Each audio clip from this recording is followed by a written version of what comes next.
नमस्ते साथीहरू। आजको यस भिडियोमा मैले स्थानीय तह अन्तर्गत आफ्नो जग्गाको भूमि कर अथवा जग्गाको तिरो र सम्पत्ति कर कसरी मोबाइल एप्लिकेसनबाटै तिर्न सकिन्छ भन्ने बारेमा यो भिडियो लिएर आएको छु। सर्वप्रथम तपाईहरुले प्ले स्टोरबाट यो लोकल रेभिन्यू LLRP डाउनलोड गर्नुपर्ने हुन्छ र एप्लिकेसन डाउनलोड गरिसकेपछि तपाईहरुले सर्वप्रथम त एकाउन्ट क्रिएट गर्नुपर्ने हुन्छ। यसको लागि यहाँ क्रिएट एकाउन्ट भन्ने छ। यहाँ गएर आफ्नो फुल नेम अनि मोबाइल नम्बर, इमेल अनि जेन्डर, आफ्नो कुन जेन्डर अन्तर्गत पर्छ सो राख्ने, अनि जन्म मिति र पासवर्ड आफैले राख्ने हो। पासवर्डमा चाहिने 8 क्यारेक्टरको हुनुपर्छ, जसमा अप्पर केस नम्बर र स्पेशल क्यारेक्टर पनि मिक्स हुनुपर्छ र कन्फर्म पासवर्ड गरेर साइन अप गर्न सकिन्छ। र यदि पहिले नै एकाउन्ट छ भने अलरेडी हाव एकाउन्ट गर्न सकिन्छ। लगइन गरेर आफ्नो पासवर्ड राख्न सक्नुहुन्छ। हामीले युजर आइडी र पासवर्ड राखिसकेपछि यो ड्याशबोर्ड खुल्छ र यसमा धेरैवटा फिचरहरू पनि छ। हामीले राजस्व भुक्तानीमै जाउँ, भिडियो लामो हुने कारणले गर्दा मैले मात्र भूमि कर र सम्पत्ति करको लागि यो विशेष भएकोले मैले सिधै त्यसमा जान्छु। हामीले भूमि कर र सम्पत्ति करको लागि मैले सुरुमै जानकारी गराउनु पर्ने हुन्छ।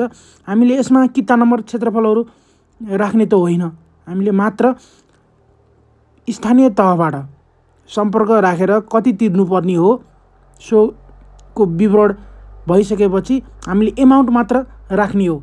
एमाउन्ट राखेर हामीले अनलाइन मार्फत नै कनेक्ट आइपीएस मार्फत भुक्तानी गर्न सकिने हो। यसको लागि राजस्व भुक्तानीमा जाउँ है। अनि हामी करदातामा आबद्ध नभएका भनेको छौँ। हामीले प्यानहरू, भ्याटहरू केही नगरेको भए यसबाट करदाता आबद्ध नभएका भनेर क्लिक गर्न सक्छौँ। अनि जिल्ला चाहिने हामीले छान्नुपर्ने हुन्छ, कुन छान्ने हो है। जस्तै मैले एउटा रामेछाप क्लिक गरेँ, यसमा देखाउँदैन तै पनि सिलेक्ट भइसकेको छ है। स्थानीय तह कुन हो, उमाकुण्ड है। सङ्कलन केन्द्र कुन हो, हामीले गाउँपालिकामा तिर्ने हो कि वडा कार्यालयमा तिर्ने हो त्यो चाहिने यकिन गर्नुपर्ने हुन्छ। हामीले वडा कार्यालयमा बुझाउने हो भने 1 नम्बर वडा कार्यालय गर्ने है। अनि भ्याट प्यान केही छ भने राख्ने, नत्र यसमा नराख्दा पनि हुन्छ है। अनि करदाता कोड पनि यसमा राख्नु परेन अहिले है। अनि पुरा नाम र अङ्ग्रेजीमा भनेको छ है। यसमा चाहिने जस्तै सुरेश बिके ल। अनि नेपालीमा पनि राख्नुपर्ने हुन्छ। यसमा चाहिने मसँग अहिले नेपाली फन्ट अभाइलेबल नभएकोले मैले अङ्ग्रेजीमै राख्छु, तर तपाईँहरूले नेपालीमा राख्नु होला है। सुरेश बिके। अनि मोबाइल नम्बर राख्नुपर्ने हुन्छ र मोबाइल नम्बर राख्दा पुरा नम्बर राख्नु होला। ल मैले एउटा अनुमानित नम्बर राखेको छु है, यो भिडियोको लागि मात्र है। अनि ठेगाना कहाँ हो, यहाँ अघि हामीले चुनेको ठाउँ रामेछापको उमाकुण्ड 1 लेख्ने है। 1 हामीले नेक्स्ट गर्छौँ। अब यो आइसकेपछि राजस्वको शीर्षक के हो त, हामीले कुन विषयमा तिर्ने हो। यसमा सम्पत्ति कर, भूमि कर देखाएको छ। यसरी नै अन्य करहरू पनि तिर्न मिल्छ, बुझाउन मिल्छ। तर सम्पत्ति कर र भूमि कर कसरी तिर्ने भनेर म बताउन गइरहेको छु। अब सम्पत्ति कर यसरी क्लिक गर्ने है। यसको लागि रकम कति हो भनेर चाहिने सम्बन्धित वडा कार्यालयसँगै कन्ट्याक्ट मार्फत बुझ्न सकिन्छ। हामीले घरमै बसेर यो राजस्व भुक्तानी गर्ने एप्लिकेसन भनौँ महालेखा नियन्त्रक कार्यालयले यो व्यवस्था गरिदिएको छ।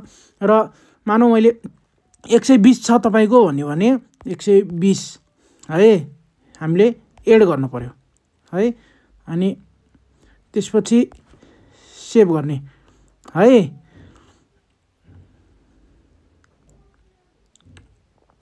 यसरी आउँछ बिल है, हामीलाई रसिद आउँछ र कुल जम्मा 120। अब हामीले भुक्तानीको लागि के गर्ने, रकम भुक्तानी गर्नुहोस्मा जाने है। यसभन्दा अगाडि चाहिँ नि हामीले कनेक्ट आइपीएस छान्नुपर्ने हुन्छ है। त्यसपछि रकम भुक्तानी गर्नुहोस् भन्ने हो है। ल अब यसरी गरिसकेपछि हामीलाई कनेक्ट आइपिएसको युजर नेम र पासवर्ड राखेर हामीले भुक्तानी गर्न सकिन्छ है।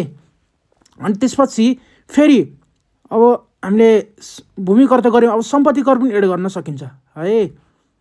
जस्तै भूमि कर मालपोत सम्पत्ति कर एड गरौँ। भूमि कर पनि अब कति आएको रहेको छ त भन्दा मानौ 50 रुपियाँ आएको रहेछ भने यसरी एड गर्न सकिन्छ है। यसरी पुनः ड्यासबोर्डमा फर्केर भुक्तानीको स्थितिमा गएर यहाँ देख्न सक्नुहुन्छ अनपेड देखाएको छ। अनि पुनः यसरी हेर्न सक्नुहुन्छ। यसमा सबै आफ्नो डिटेलहरू कहाँ बुझाउने कति बुझाउने सबै लेखिएको छ। र हामीले भाउचर प्रिन्ट गर्न पनि सक्छौँ है। ट्याक्स पेमेन्ट भनेको चाहिँ यसरी फेरि बुझाउन पनि सक्छौँ। र प्रिन्टमा यसरी गइसकेपछि देख्न सक्नुहुन्छ स्थानीय तह राजस्व पोर्टलबाट सृजित भाउचर भनेको छ। हामीले यसलाई प्रिन्ट पनि गर्न सक्छौँ है।